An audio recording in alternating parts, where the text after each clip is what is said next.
All right, guys, here is chapter 8. So, um, we remember we were just coming off of chapter 7, which was crazy, crazy long. And Gatsby was going to be waiting up, watching over, making sure that Daisy was okay. So, um, but essentially nothing happened, right? He waited till about 4 o'clock. She came to the window, stood there, turned off the light. And again, there are a lot of things that Gatsby's just in denial about still. And so Nick says, you ought to go away. I mean, they're going to trace your car. You need to get out of here. And he said, go away now. Go, get out of here. He wouldn't consider it. He couldn't possibly leave Daisy until he knew what she was going to do. He was clutching at some last hope, and I couldn't bear to shake him free. It was this night that he told me the strange story of his youth with Dan Cody. Told it to me because Jay Gatsby had broken up like glass against Tom's hard malice, and the long secret extravaganza was played out. So he told him, some more information about all of that, about Daisy, about how much he loved her. Eventually he took her because he had no right to touch her hand. And he was penniless, but was, in love with her. Anyway, and again, we've got this idea of her being his holy grail, this just amazing something. Now, this is actually really important, he says, but he didn't despise himself, and it didn't turn out as he had imagined. He had intended, probably, to take what he could and go, but now he found that he had committed himself to the following of a grail. He knew that Daisy was extraordinary, but he didn't realize just how extraordinary and nice a girl could be. She vanished into her rich house, into her rich, full life, leaving Gatsby nothing. He felt married to her was all. That was all. So, so he really felt like she had betrayed him 100% when she married Tom. And this, I love this. I can't describe to you how surprised I was to find out I loved your old sport. Anyway, so they spent all of this time together talking, catching up, all of these things, right?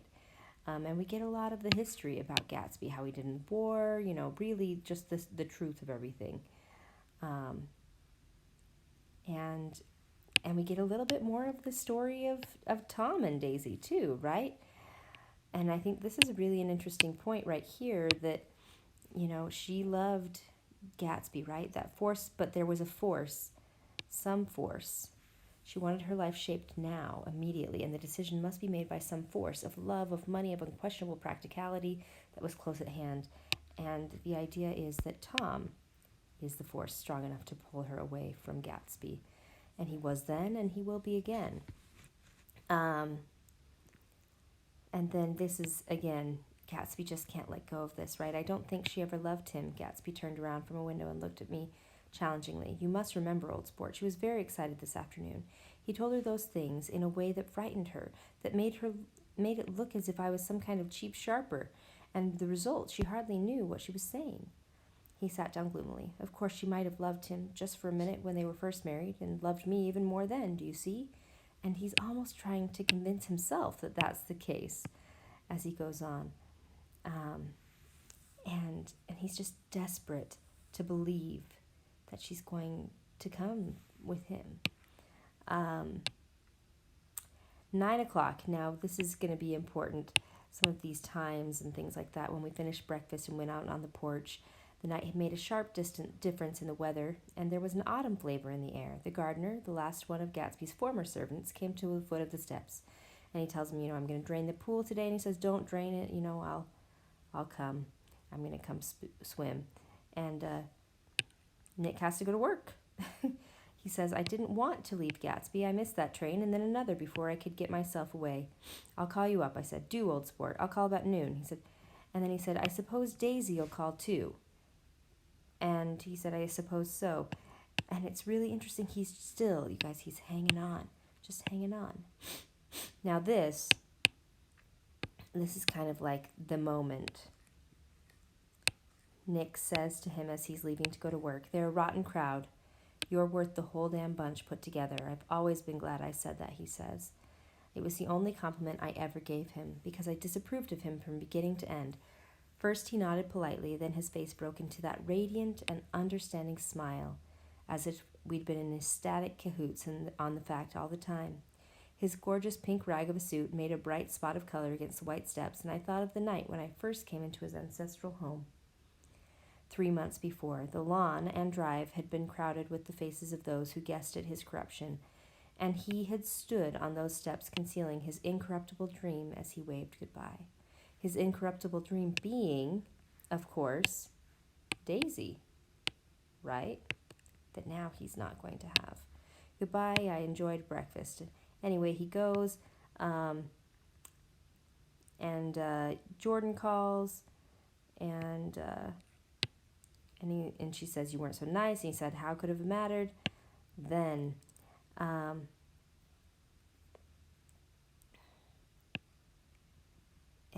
they have kind of an awkward conversation, right? But then, he calls Gatsby's house a few minutes later, but the line was busy. He tried 4 times. Finally, an exasperated central told me the wire was being kept open for long distance from Detroit. Taking out my timetable, so that's just the schedule of the train, I drew a small circle around the 3:50 train. It was just noon, but he's got a feeling, right? When I passed the ash heaps of the train that morning, I had crossed deliberately to the other side of the car.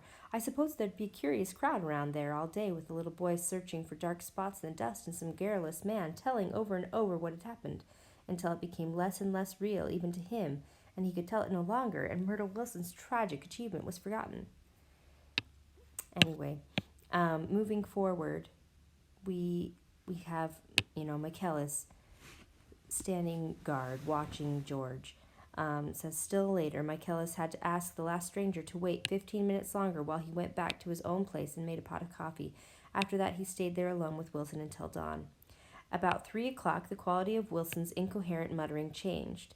He grew quieter and began to talk about the yellow car. He announced that he had a way of finding out whom the yellow car belonged to. Then he blurted out that a couple of months ago his wife had come from the city with her face bruised and her nose swollen. And that's important, because who did that? Tom did. And Michaelis is just trying to talk to him,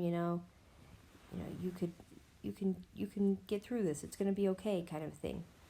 Do you have a church? Do you have, children? You gotta have a church, George, and then he says, it was a long time ago, da-da-da-da. And then for a moment he was silent. Then the same half-knowing, half-bewildered look came back into his faded eyes. George is making a decision about something here.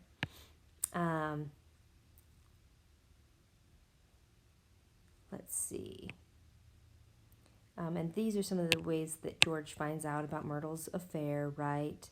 And he also thinks that her lover killed her on purpose, which is definitely not the case. So he says, it was an accident. Wilson shook his head, his eyes narrowed, and his mouth widened slightly with the ghost of his superior. And then we get the idea, where he really feels like, the eyes of T.J. Eckelberg are the eyes of God.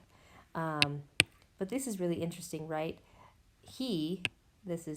Michaelis, believed that Mrs. Wilson had been running away from her husband rather than trying to stop any particular car. But I think she, we all know, of course, she was trying to stop the car. I told her she might be a fool, but she couldn't fool God. I told her to look to the window. So this is when he found out about the affair, right? And he still didn't know who. So he thinks now that these eyes of T.J. Eckelberg might be the eyes of God, and he has Myrtle looking out that way. Anyway, 6 o'clock. Michaelis was worn out and grateful for the sound of a car stopping outside. It was one of the watchers from the night before who had promised to come back, so he cooked breakfast for the 3, and the other man ate together. So this is 6 o'clock in the morning. Wilson was quieter now, and Michaelis went home to sleep. When he awoke 4 hours later, so 10 o'clock, and hurried back to the garage, Wilson was gone. Now, they find out later that this is kind of what they think, his movements, Wilson's movements, as he went around, and he was acting sort of crazy. He went over By 2:30, he was in West Egg, where he asked someone the way to Gatsby's house. So by that time, he knew Gatsby's name. And this is going to be important, right? Who possibly may have told him how to get there. At 2 o'clock, Gatsby put on his bathing suit, left word with the butler that if anyone phoned, word would be brought to him at the pool. He stopped at the garage for a pneumatic mattress, so just essentially a floaty, right? Gave instructions that the open car wasn't to be taken out under any circumstances, and then he goes to the pool. No telephone message arrived, but the butler was out his sleep and waited for it until 4 o'clock, until long after there was anyone to give it if it came. Now that is important, guys. And this is Nick again talking. I have an idea that Gatsby himself didn't believe it would come, and perhaps he no longer cared. If that was true, he must have felt that he had lost the old warm world. He paid a high price for living too long with a single dream. And that single dream was what? It was Daisy, right? Again. Anyway, we move forward. The chauffeur, he was one of Wolfsheim's proteges, heard the shots. Afterward, he could only say that he hadn't thought anything much about them. Yeah, well, I wonder what kind of guy he was.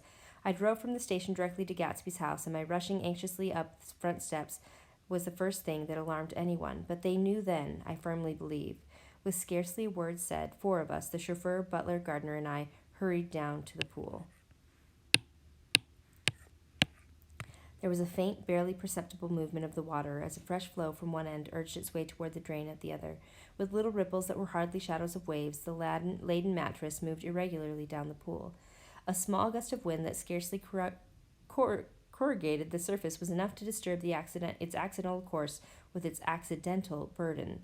The touch of a cluster of leaves revolved it slowly, tracing, like the leg of a compass, a thin, red circle in the water.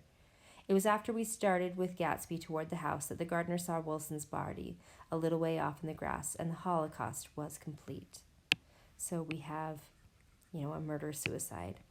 George came, he shot Gatsby, who he thought was both the lover and the murderer, and then he killed himself because he couldn't deal with all of the sadness.